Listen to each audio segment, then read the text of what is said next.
Bonjour les mamans, c'est Émilie et bienvenue dans ce troisième épisode de Maman à Maman au cœur du TDAH. Aujourd'hui, on va parler d'un sujet que beaucoup attendent avec impatience, mais qui peut tout aussi source de stress. C'est les vacances. J'ai envie de vous partager comment, petit à petit, j'apprends à préparer cette période, avec plus de douceur, moins de pression pour nous et pour mes enfants.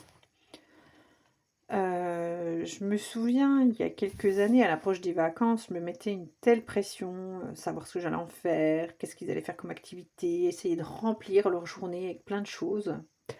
Concrètement, je voulais que tout soit parfait, que ce soit un moment magique, pour mes enfants, pour Charlie, pour la famille. Mais, vraiment, je vais vous dire, hein, la réalité, elle était tout autre. Je me souviens, d'un matin étouffant de juillet où tout a basculé. On devait partir pour une sortie prévue de longue date, hein, partir toute la journée, voilà. Et Charlie était levé depuis, je sais pas, à 6 heures du matin. Et on avait dit, bon voilà, on se repose, on met le réveil à 7h30, on a largement le temps de préparer le pique-nique et de partir. Donc Charlie était levé depuis 6 heures, tellement excité, hein. Donc au moment de partir, il a refusé de mettre ses chaussures. Donc on était un peu juste déjà en timing. Donc j'ai senti l'impatience monter en moi, la fatigue accumulée qui était devenue trop lourde de ces derniers jours. J'ai haussé la voix et j'ai aussitôt regretté. Il a éclaté en colère, la tension est montée d'un cran. J'ai vraiment pas compris, ce moment franchement m'échappait. Et c'est ce jour-là que j'ai compris que pour nous c'était différent.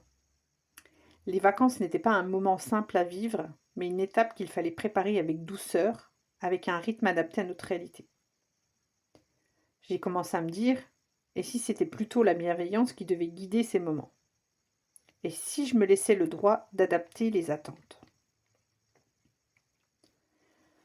Petit à petit, j'ai intégré de la douceur. Celle qui vous fait accepter que tout ne sera pas parfait, que les crises font partie du chemin, et c'est ok. Grâce à la méthode Charlie, j'ai découvert des petites astuces concrètes pour apaiser, pour anticiper et surtout pour penser aussi à moi. Et ça, c'était primordial. Je voulais vous partager quelques clés qui ont vraiment fait la différence chez nous, hein. Donc c'est petit 1, c'est accepter que le rythme change, vraiment. Je me suis surprise à noter dans un carnet qu'un rythme de vacances était différent, plus lent, plus souple. Oui, ce n'est pas l'école et c'est ok. Ce qui aide, c'est de s'autoriser à lâcher prise et de ne pas chercher à remplir toutes les journées. Et ça, franchement, j'ai eu du mal, hein. Mieux vaut quelques moments simples et apaisants. Donc, petit 2, créer des moments à moi, rien qu'à moi. Je me suis forcée à prendre 10 ou 15 minutes pendant que les enfants jouaient dehors. Je suis sortie, j'ai pris l'air, j'ai respiré, j'ai bu une tasse de thé dehors. Je me suis reconnectée un peu à la nature. Et ces petits moments de calme ont été précieux, comme une bouffée d'oxygène. Franchement, je vous encourage à identifier ce qui vous recharge, même si c'est pas grand-chose. Ça fera toujours l'effet.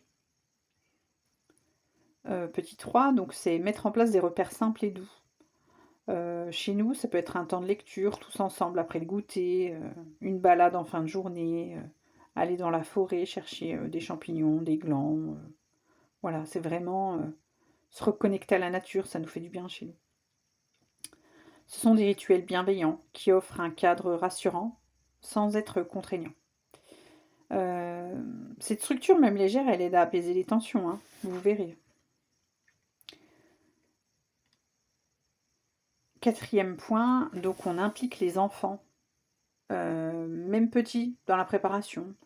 Quand on a des enfants avec un trouble de l'attention, le contrôle baisse dès qu'on lâche la routine. Alors on les implique dans les choix des activités, dans la préparation des vacances. Ça leur offre un sentiment d'anticipation et de maîtrise. Ça sécurise. Surtout avec l'arrivée des vacances, vous devez sentir que vos enfants sont un petit peu plus à cran. Donc il faut vraiment qu'ils sachent où ils vont pendant les vacances, ce qu'ils vont faire. Ça réduit l'anxiété Et les crises parce qu'ils savent à quoi s'attendre, ce que je disais juste avant. Le point numéro 5, on accueille les imperfections. C'est normal, c'est OK. Les crises, les journées difficiles, les moments de chaos, ils font partie du quotidien. Ce n'est pas un échec pour vous ni pour vos enfants. Au contraire, c'est la preuve que vous êtes humain, que vous avancez malgré tout. Et on fait des exercices, on se recentre sur soi, on prend sur soi, on est différent, on accueille les émotions, nos émotions, celles de nos enfants. Et c'est OK. Donc, comme je le dis tout le temps, hein, chaque famille est différente. Alors dans cette période, écoutez votre rythme, vos limites, offrez-vous de la bienveillance, comme vous en donnez à vos enfants. Et si parfois tout ne se passe pas comme prévu, donnez-vous le droit de respirer, de poser un autre regard sur la situation. J'aimerais beaucoup savoir comment vous préparez à ces vacances. Quelles sont vos petites astuces pour apaiser l'ambiance? Ou au contraire, quelles sont vos inquiétudes, celles qui vous prennent un peu la tête? N'hésitez pas à m'écrire, on est là pour se soutenir et rien n'est tabou de maman à maman.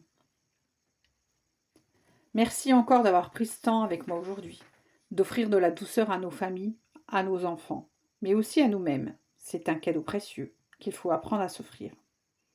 Je vous dis à très vite pour un nouvel épisode rempli de conseils et de bienveillance. Prenez soin de vous, vous êtes incroyables!